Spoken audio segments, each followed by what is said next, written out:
Obrigado, Pedro. Bom dia a todas e todos. Queria agradecer muito ao convite aqui do IPEA, saudar a presidente do IPEA, Luciana Servo, saudar a Kate, diretora de Assuntos Internacionais, colega e amiga, o Walter, parceiro aí também, no BRICS, Pedro Barros, editor da revista, e a equipe aí da revista, a quem eu parabenizo pelo trabalho, saudar a conselheira Carolina Costellini, parceira aqui do Itamaraty, Juliana e o Marcos, que contribuíram com o artigo para a revista, são aqui da equipe da Secretaria de Assuntos Internacionais da Fazenda. Saudar a presença da Poliana também, que cuida de assuntos de cooperação tributária internacional. Foi muito importante também na aprovação da declaração. E a todas e todos aqui que estão presentes e nos acompanhando online. Eu estou ansioso para ler as contribuições da revista, mais de 20 artigos, não é isso? Acho que é muito importante esse exercício de reflexão, de discussão, do que foi a presidência brasileira dos BRICS, do que poderia ter sido, é, e do que nós podemos esperar do BRICS nos próximos anos. Eu pretendo falar brevemente aqui da nossa experiência, sob o ponto de vista do Ministério da Fazenda. Como o Pedro ressaltou na abertura, né, o BRICS é uma das prioridades elencadas no plano de governo da coalizão que elegeu o presidente Lula. Outro tema é a integração regional, para o qual o IPEA, o Ministério do Planejamento, o MRE, entre outros, incluindo a própria Fazenda, tem feito também um trabalho bastante importante. A presidência brasileira do BRICS veio na sequência da presidência do G20. Nós tínhamos equipes experientes, tínhamos o conhecimento técnico dos temas, tínhamos uma boa articulação com os nossas contrapartes internacionais e também na esplanada, né, com o IPEA, com o MRE, com o Banco Central, com outros órgãos, como a Carolina comentou, a gente vindo dessa presidência do G20, a gente já tinha aí por um lado, claro, o G20 demanda, tem um nível de exigência enorme, que deve ser suportado aqui por todos nós ainda num segundo ano de governo, de um novo governo, quando nós tivemos que reconstruir aspectos fundamentais aí da administração pública e da institucionalidade brasileira. E então isso nos beneficiou para o terceiro ano, quando a gente iniciou a presença brasileira do BRICS. O fato que nós já estávamos bem aquecidos e bem treinados para enfrentar os desafios do BRICS, que também não eram poucos, como no G20, né? Primeiro, um desafio da logística, né? Não repetir as dificuldades que nós tivemos no G20. Então, houve essa definição de fazer algo mais simples, para que nós pudéssemos concentrar nossas energias na substância, na discussão dos temas e não na organização de dezenas de reuniões pelo país. Então, foi feita uma opção deliberada por simplificar esse lado logístico, que foi muito bem-vinda aqui por nós no Ministério da Fazenda e pelo Banco Central também, tendo em vista os obstáculos, os desafios que nós havíamos enfrentados no G20. Lembrando também que dos países dos BRICS, o Brasil é o país mais distante de todos, né? Então, isso torna mais difícil que você consiga as presenças dos demais países em todas as reuniões. Se nós fizéssemos dezenas de reuniões no Brasil, ia ser um custo, um tempo, uma energia importante. Então, nesse sentido também veio essa opção por uma certa simplificação da logística.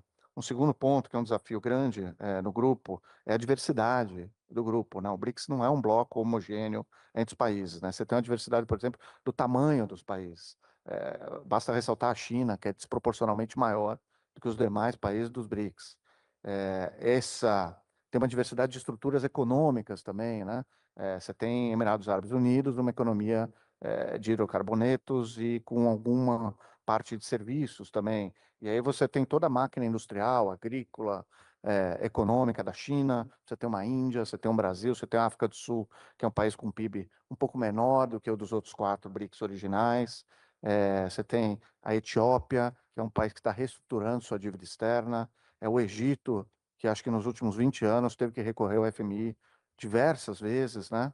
É, e com uma circunstância geopolítica também muito particular, como o Irã, numa circunstância geopolítica muito particular, a Rússia, num conflito com a Ucrânia. Então, isso se reflete um pouco em algumas prioridades diferentes dentro do grupo, no engajamento desse país dentro do grupo, em interesses, e isso, claro, quando você coloca os temas em detalhe para discussão na mesa, isso acaba dificultando muitas vezes que você avance mais profundamente em algumas questões, pela diferença de visões, né?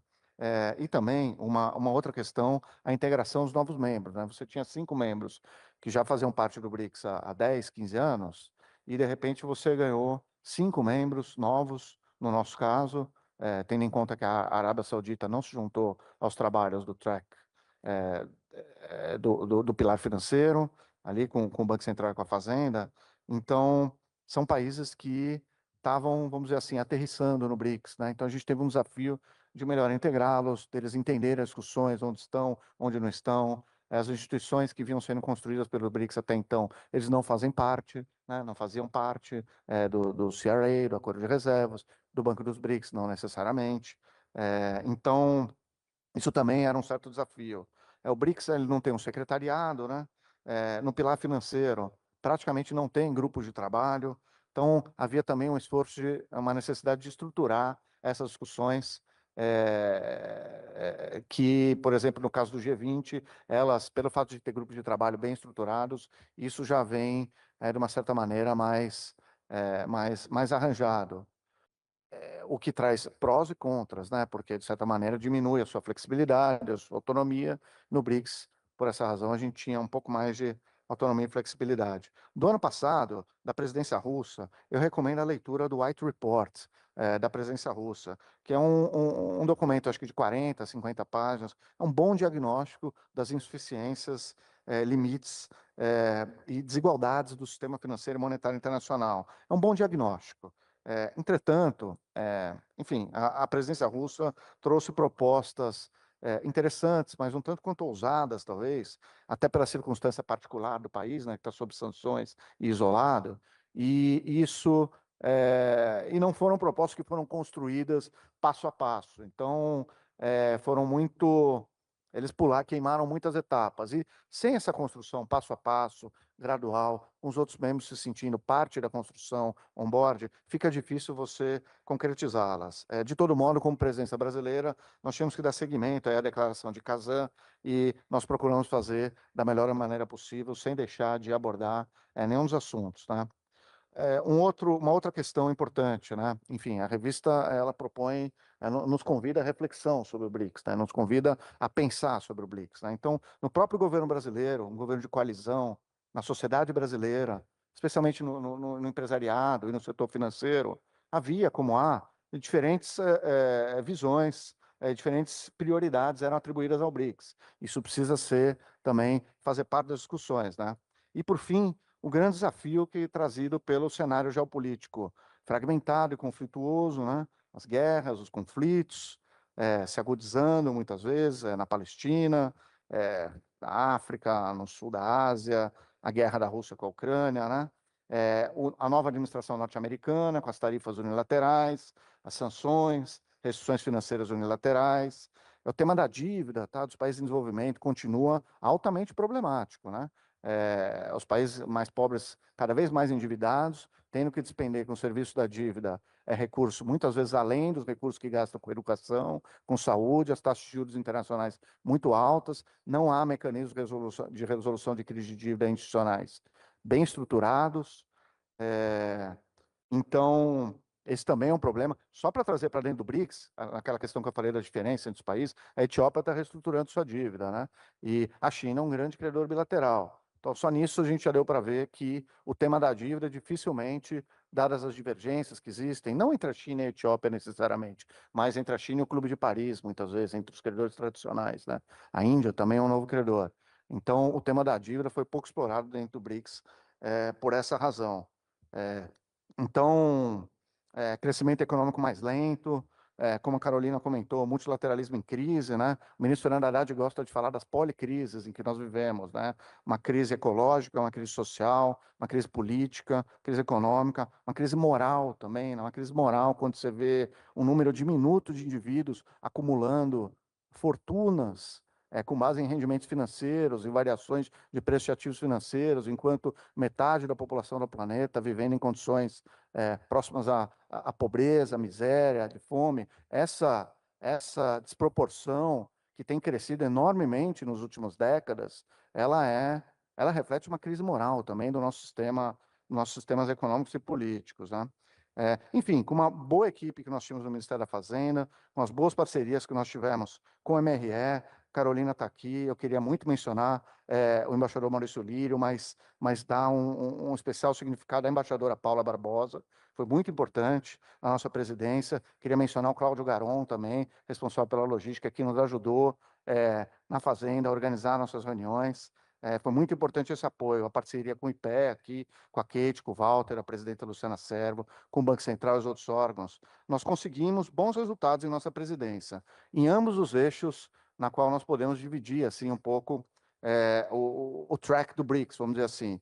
Um eixo mais reformista, multilateral, de reforma do FMI, do Banco Mundial, de valorização da OMC, e o eixo de cooperação intra-BRICS, né, que são as nossas iniciativas de cooperação entre os países. Acho que nos dois eixos nós conseguimos resultados importantes. Esse é um debate, claro que alguns acham que foi aquém, outros acham que os resultados foram muito gerais e não se traduzem concretamente em avanço. Esse é um debate que eu também considero fundamental e a revista, sem dúvida, vai contribuir nesse sentido, né? Eu não tenho aqui os números, não são tão impressionantes quanto os números aqui que o MRE apresentou, mas nós também fizemos uma infinidade de reuniões bilaterais, dezenas de reuniões virtuais, dezenas de reuniões de grupos de trabalho. Nós fizemos uma reunião presencial no Emirados Árabes Unidos, da Força Tarefa de Infraestrutura, que acho que foi interessante. Nós fizemos presencialmente lá. Enfim, primeiro porque eles se ofereceram para receber e pagar todos os custos. Segundo, porque facilitava a vinda dos delegados dos demais países, dos Emirados Árabes Unidos, querendo se tornar aí uma espécie de hub na agenda internacional, né?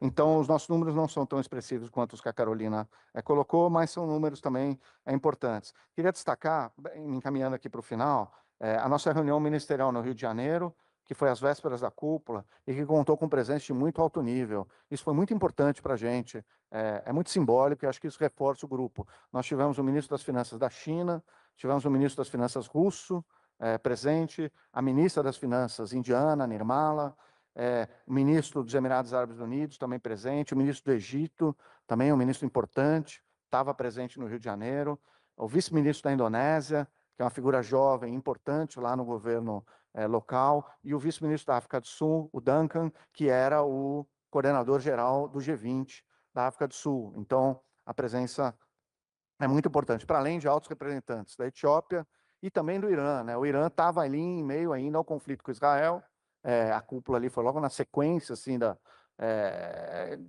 do momento em que a situação realmente saiu do controle ali, um conflito armado, mas mesmo assim eles mandaram representantes de alto nível para o Rio de Janeiro. Nós tivemos também em paralelo a reunião de 10 anos do Banco dos BRICS, no Rio de Janeiro, presidido pela presidenta Dilma Rousseff, que tinha sido reeleita por unanimidade recentemente, e que marcou também um anúncio de mais uma expansão do Banco dos BRICS, né? Vocês sabem, o BRICS eles têm uma membresia e o Banco dos BRICS tem uma outra membresia, né, que conta com os BRICS originais, mas conta com outros países, por exemplo, Uruguai, Bangladesh, que não fazem parte do BRICS. E nessa reunião de julho se anunciou a entrada, se eu não me engano, de Colômbia e Uzbequistão.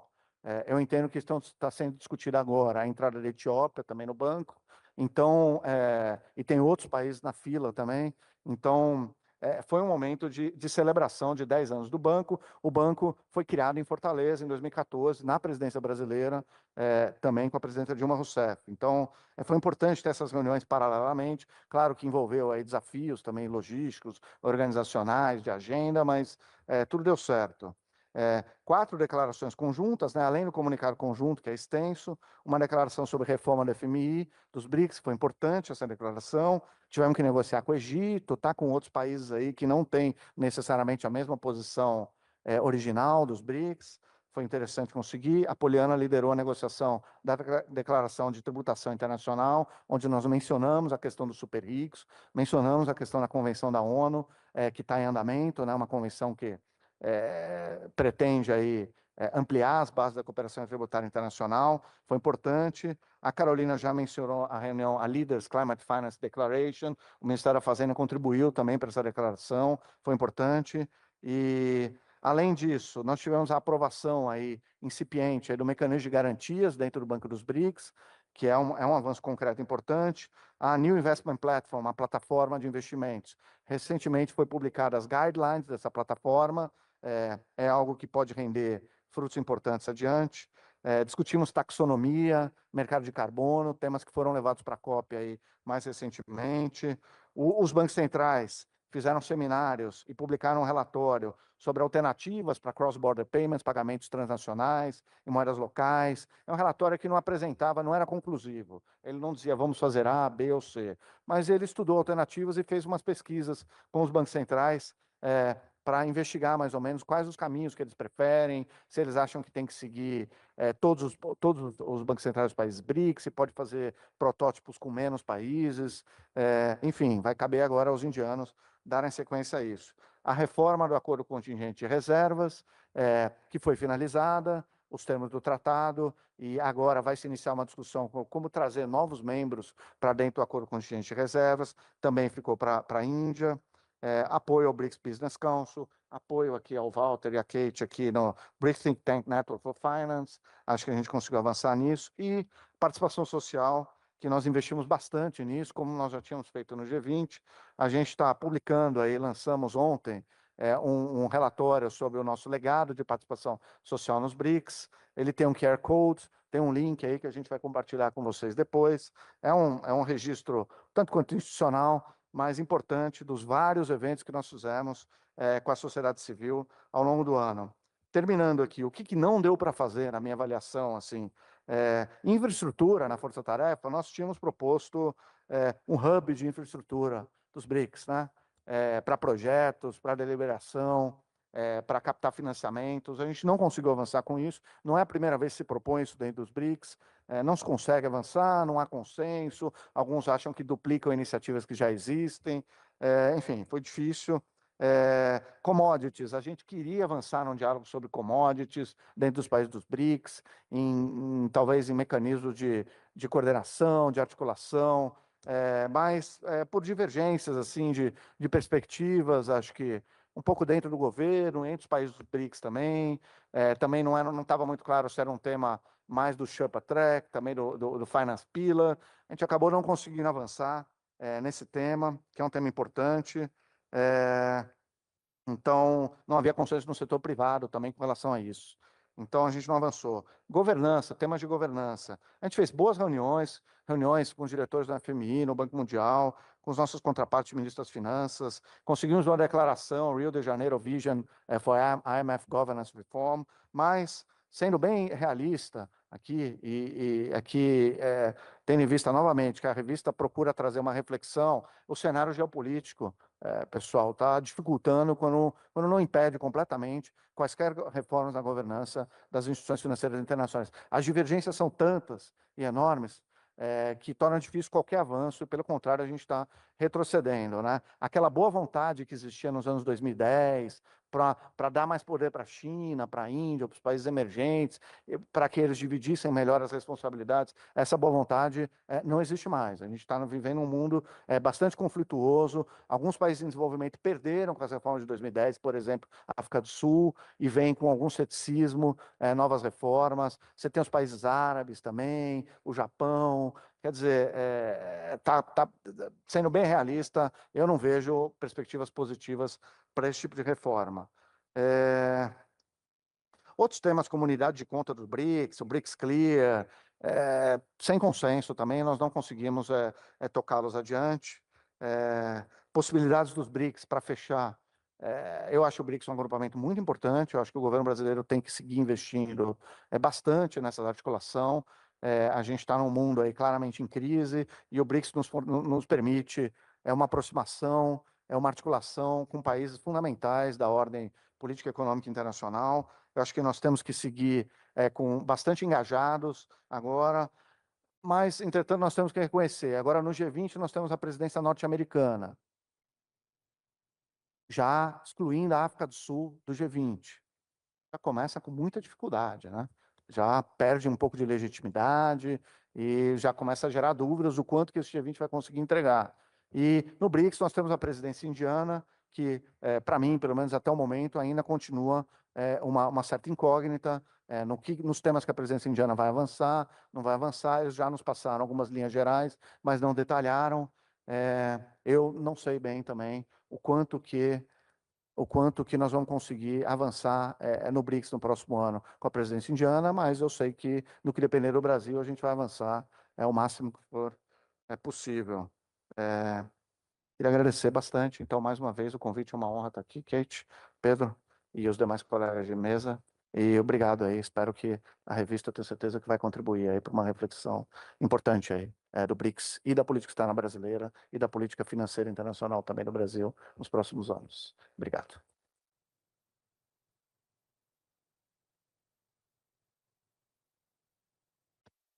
Muito obrigado, Antônio. Eu acho que a gente teve um conjunto bastante amplo, completo, tanto sobre o que foi feito na presidência brasileira, como os desafios que estão colocados para o bloco.